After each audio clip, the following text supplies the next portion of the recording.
Hey guys, what's up? Let's do our overnight betting preview for tomorrow night's games. Friday, February the 10th. We got 11 games on the schedule, a jam-packed schedule. All these teams, guys, are going to be looking a lot different. The trade deadline just passed. We had a lot of movement. But we're going to talk more about all the movement and what to expect from these games right now. Let's get into it. First game, San Antonio, Detroit. Detroit favored by 3. I had Detroit favored by 4. We know these two teams are bottom of their respective conferences. Lottery bound, competing against each other, looking to see who's going to get the most lottery balls at the end of the season. On the trade front, guys, we see Detroit. They traded Sadiq Bey. They traded Sadiq Bey away, and they picked up James Wiseman. Wiseman is not going to be expected to play tomorrow, but I expect them for the rest of the season to get him a lot of minutes, try to get him involved. Kind of a failure for Golden State. They expected more out of this player. He disappointed. Maybe he can revamp his career in Detroit. We've got to wait and see. San Antonio traded away their big man, Jakob Poeltl, and Josh Richardson. Picked up Dwayne Dedmon to fill up, and Kem Birch to fill up the void that Poeltl is going to be leaving behind him at the center spot. This game, guys, anything could happen.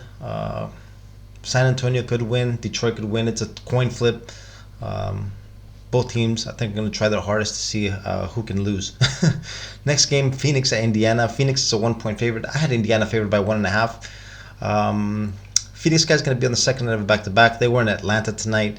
They were without Devin Booker in that game. They held him out. They're going to be playing him tomorrow. From the looks of it, he is questionable. But from what I read, they didn't want to play him on a back-to-back. They chose a game for him to play. It looks like he's going to play tomorrow at Indiana. Guys, everybody heard about the trade with Kevin Durant. They did gut their lineup. They did get rid of Cam Johnson and Mikal Bridges, two very important players of their rotation. Phoenix, guys, is going to struggle now until they get Kevin Durant back, which is going to be till after the All-Star game.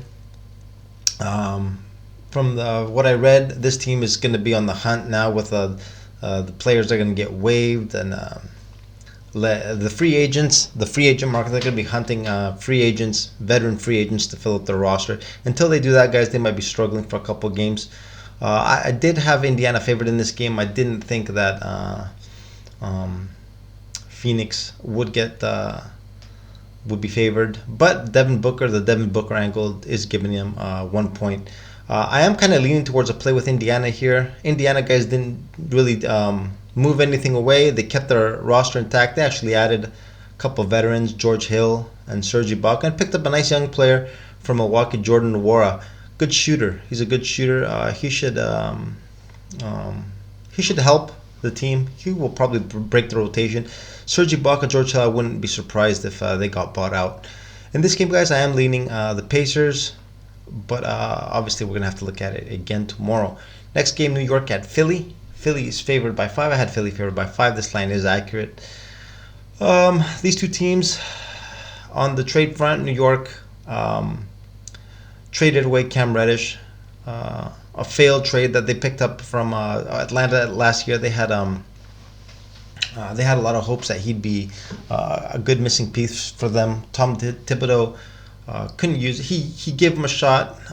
He didn't perform as well as he wanted. He got shipped out again a year later to Portland. They picked up Josh Hart. That was actually a good pickup for the Knicks. I'm almost positive he's going to be in the rotation. There's a chance he might even be starting as the off guard. But I don't know if he's going to be in the lineup tomorrow. The Sixers guys, not really anything great. They lost Matisse Thybulle. He wasn't really in the rotation, even though last year he was a starter for the majority of the season. And they also picked up Jalen McDaniels, the young player from Charlotte. He should break the rotation, get in there. I don't know if he's going to be available tomorrow. Line is accurate in this game. These two teams played against each other just 4 or 5 days ago at the Garden. The Knicks ended up winning this game. Revenge spot here for the Sixers. Line is accurate. we're gonna have to look at this tomorrow to see if we have anything new. Next game, Charlotte at Boston. Boston is a 10.5 point favorite. I had Boston favored by 7. You guys might be wondering, am I crazy? Why do I have Boston only as a 7 point favorite? Maybe you guys have a point. I did look at the injury report and I saw the for the Celtics it's stacked, guys. Jason Tatum's listed as questionable. Jaylen Brown out. Grant Williams questionable. We know Marcus Smart's been out. If Tatum doesn't play, guys, that'll be Tatum and Brown out. They are going to get Al Horford and Robert Williams back. That should help them down in the paint. They picked up Mike Muscala, the big man, the shooter out of Oklahoma City. An extra shooter never is a bad thing, that's for sure.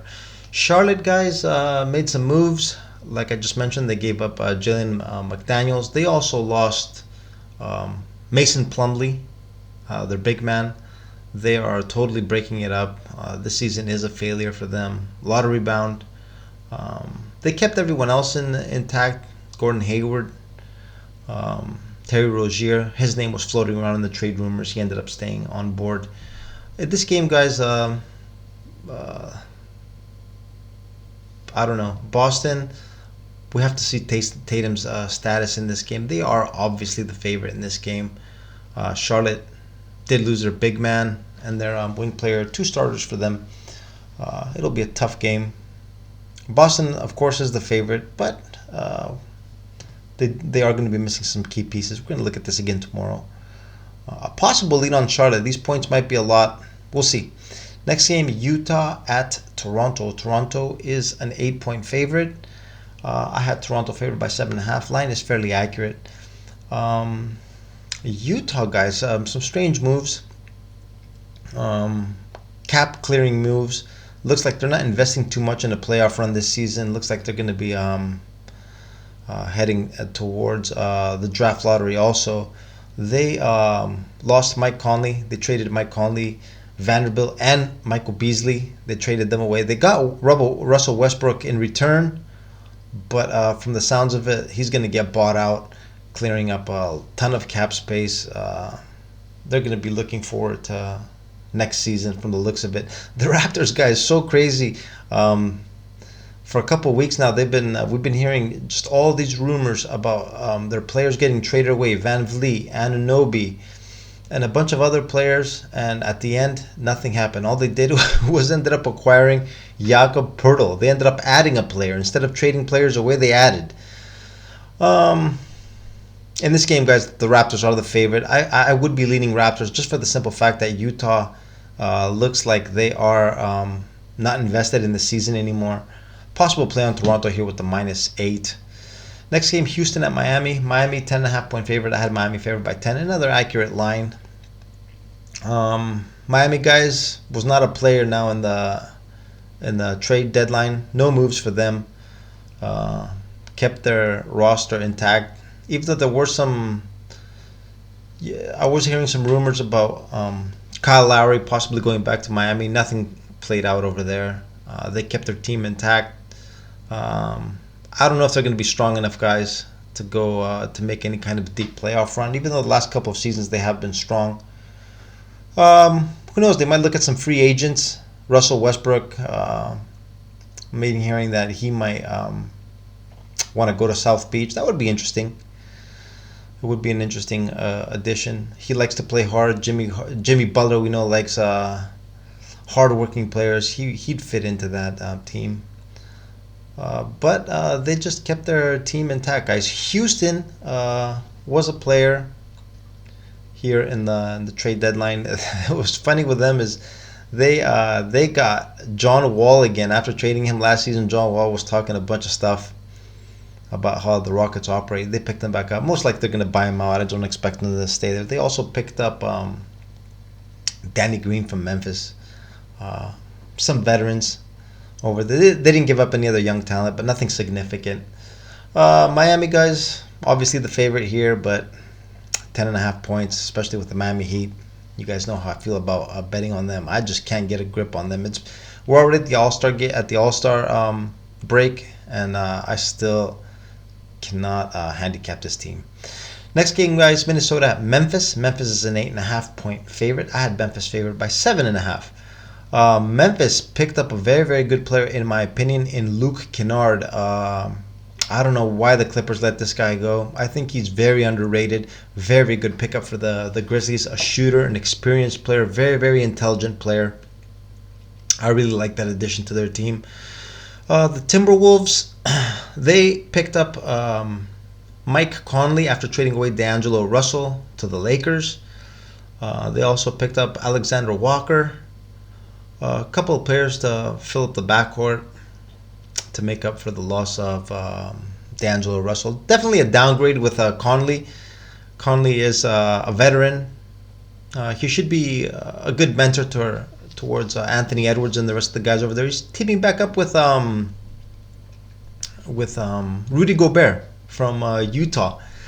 That should be interesting again. But guys, definitely a downgrade from Minnesota. And I don't know if Luke Kennard is going to be playing in tomorrow night's game. Actually, I don't know what most of these players' status is going to be for tomorrow. Some of them will be playing, some not. We're going to have to check everything again tomorrow. This is more of a kind of like a trade review type a deal rather than an overnight betting preview because, guys, everything is just up in the air right now. In this game, Memphis is the favorite. This 8.5 points, guys, is high. If you take in consideration also Minnesota in their last game, how they blew out the Utah Jazz, I think money will probably be coming in over here with the Timberwolves again. They do have a good shot, but I'm leaning probably with Memphis here in this game. Next game, Oklahoma City at Portland.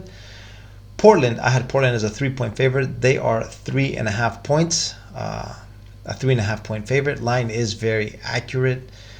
Portland, guys, I'm kind of disappointed with the way they've been running things.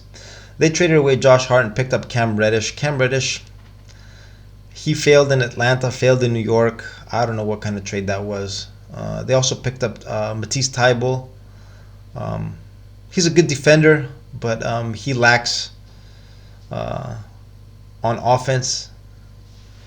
They also traded away Gary Payton back to the Warriors. Minor moves, guys. It's kind of disappointing in what sense? Not that I'm a Portland Blazers fan or anything, but they're holding on to Damian Lillard, but they're not giving him any real chance of winning. Yeah, the Blazers are currently, I think they're out of the playoff bracket if I'm not mistaken. Actually, they're 10th, barely holding on. The Lakers and the Thunder are going to be making a run at them. I don't know if they're going to be able to hold on or not, especially with this kind of move. I consider this a downgrade. Losing Josh Hart, I just don't understand. I'm pretty sure that Damian Lillard is not going to be happy about this. In this game, guys, line is accurate. Portland did win their last game against Golden State. There could be some disappointment over there. The Thunder, guys, they just keep going. They didn't really make any major moves. They just gave up Mike Muscala to the Celtics, kept all the rest of the young guys intact. What I'm waiting for them, maybe now in the free agent market, probably not, but during the off season, they need to pick up some veterans. They need to get some guys in there to mesh with the young guys, help them out, mentor them a little bit, so they can go to the next level. In this game, guys, anything can happen. I wouldn't be surprised if the Thunder went in there and got the win. Maybe could take advantage a little bit of that disappointment that definitely will be there. Next game, Milwaukee at the Clippers. Clippers are favored by 1. I had the Clippers also favored by 1. A very short line. Kawhi Leonard is not going to play in this game. They're going to keep him out for load management. And the Clippers, guys, were very busy right now in the trade deadline. They gave up Reggie Jackson, backup point. He was a starter last season. This year he fell out of the rotation even for a few games. They traded him away. John Wall also back to Houston, and I think the player that I don't think they should have traded away is Luke Kennard. They did pick up Bones Highland. I really like Bones Highland, the backup backcourt player from Denver. I don't know why Denver traded him away. He's a very good player. I also picked up Eric Gordon. I don't know how much he has left in the tank. I'm sure he's ecstatic to get out of Houston. We've seen a bunch of that famous video of him when a reporter asked him, how has he seen any improvement on Houston? He said there's just no improvement. He was completely dissatisfied with Houston. I bet he's ecstatic. From going from Houston back to the Clippers is going to make him happy. They also picked up Mason Plumlee. That's a very good backup player actually for Zubac. It's going to be a nice backup player. We know he's got trouble at the free throw line, but he's had a pretty good season with the Hornets so far. He should help them as a backup. Pretty good pickup. Overall, guys, I can't say they improved or got worse. It's we're going to have to wait and see. Even though on paper it might look like an improvement, I'm not so sure. Bones Highland, I really like Bones Highland. I'm not sure about Eric Gordon and Plumlee. Anyways, in this game, guys, let's talk about Milwaukee. They played tonight. They lost 3 players that were not in the rotation. Nwora was kind of playing, but lately I think he was also out of the rotation. They moved him on. Bucks, they picked up Jay Crowder, a very good addition. That guy's a winner. He was with Phoenix. They kept him out for all season until they traded him away. They waited till the trade deadline. They shipped him over to Milwaukee. A very, very good pickup from Milwaukee. I don't know if he's going to be playing tomorrow. In tomorrow's game, guys, since the Bucks are going to be on the second night of a back-to-back, I'm not sure who's going to sit, who's going to play tomorrow. Giannis, there's a good chance, I'm guessing, that he might sit out also, especially if, when Coach Bud sees that Kawhi Leonard's not going to play. These two teams played again about a week ago. The Bucks got a big comeback win in that game against the Clippers. The Clippers could have some revenge in their minds, even though the resting Kawhi Leonard doesn't really show that much of a sense of urgency in this game. But in any case, guys, I'm still gonna lean with a possible play on the Clippers here. I don't know who's going to be playing for the Bucks yet, but I'm guessing they're going to rest some players. The Bucks didn't even look that sharp tonight against the Lakers. The Lakers were extremely short-handed, and they struggled. They needed a late push to keep off the Lakers. I'm actually kind of leaning with the Clippers in this game tomorrow, but obviously we're going to have to look at it again tomorrow, see who's available and who isn't. Next game, we got Dallas at Sacramento. Sacramento's a 1.5 point favorite. I had Dallas favored by 1 in this game. Sacramento is currently favored, but I'm guessing, guys, this line is going to flip by tomorrow because the chances are that Luka Doncic is going to come back from injury. He's been out for a couple games with an ankle sprain. It looks like he's going to make his debut not his debut, but he's going to play his first game alongside Kyrie Irving. This is going to be one of the most popular games tomorrow just for that fact. People are going to have their eyes on this to see how these two players coexist. Very, very interesting. We know the Sacramento Kings are very good at home, guys. They didn't do anything now during the trade deadline. They kept their team. They liked their team, obviously, for them not to make any moves. Going back home, the Kings, guys, 31-23, still holding on to third place. Dallas is just 2 games behind at 30-26. It's going to be a very important game for both of these teams. We're going to have to look at this line again tomorrow, and confirmation that Luka will be playing. Currently, his list is questionable. From the looks of it, it looks like he is probably going to play. If the line flips here, guys, the line stays short. Dallas a short favorite, maybe a -1, 1.5. I'm probably I might take a play on Sacramento just for the simple fact we know when star players come back and all the noise that's going to be around this game. I think people are going to be pounding on Dallas tomorrow if this line is short. But we're going to look at it again. The lean right now currently is with Sacramento. And the last game, Cleveland at New Orleans. Cleveland is a 2-point favorite. I had Cleveland also favored by 2 in this game. The Pelicans didn't really make any moves. They kept their team intact. They're just waiting for Zion to come back. From what I saw in the injury report, he's going to be coming back after the All-Star break. So they're going to have to hold on and stay afloat until he gets back. Currently, they are in 7th. They've won 3 straight. After that 10-game losing streak, they have won 3 straight games. And playing very, very well. They have completely turned everything around over there. Cleveland is also on a winning streak. They have won four straight blowouts. Big wins. They beat Memphis 128 to 113, Indiana 122 to 103, the Washington 114-91, and then Detroit 113 to 85. Blowout wins and in their last game against the Pistons, they even rested Donovan Mitchell and Darius Garland. Both those players were out. Didn't matter. They still blew the Pistons away by 30. This line is accurate, guys, in this game. We know Cleveland is not that great on the road. The Pelicans are a good home team, and now that they have put those bad performances behind them, and they are uptrending again, this is going to be a very interesting game. We're going to have to look at this again tomorrow. I want to see the line, what this line is going to look like tomorrow. It is short. It is accurate right now. This game could go either way. But maybe I would give a little bit of an edge to New Orleans for the simple fact that Cleveland overall is not that great of a road team, and New Orleans is a very good home team. And this is what we got as of now, guys, from these 11 games. Obviously, it is very, very early, and it's going to take a few days until all the players get back in and we start getting a good read on what the second half of the season is going to look like. But one thing is for sure, guys, it is going to be very, very interesting. Anyways, I'm going to cut the video right here, guys. It's already gone on for 22 minutes almost. This is a very long video. Obviously, we did have a lot of movement. I knew it was going to be a little longer than usual. Tomorrow, I promise the video will be very short. Since we did go over a bunch of stuff today, I will be just posting plays tomorrow, and just talking about the plays tomorrow that we're going to be going with.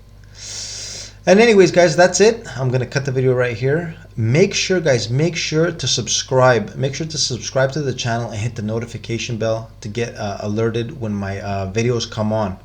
I do 2 videos a day: the overnight betting preview video, like I did right now, and a video same day where I provide my picks. Make sure to hit the notification bell. Tomorrow's the same day videos are always the most important ones, where I provide my final plays. And with that being said, guys, have a good rest, and I'll see you all in tomorrow's video. Later.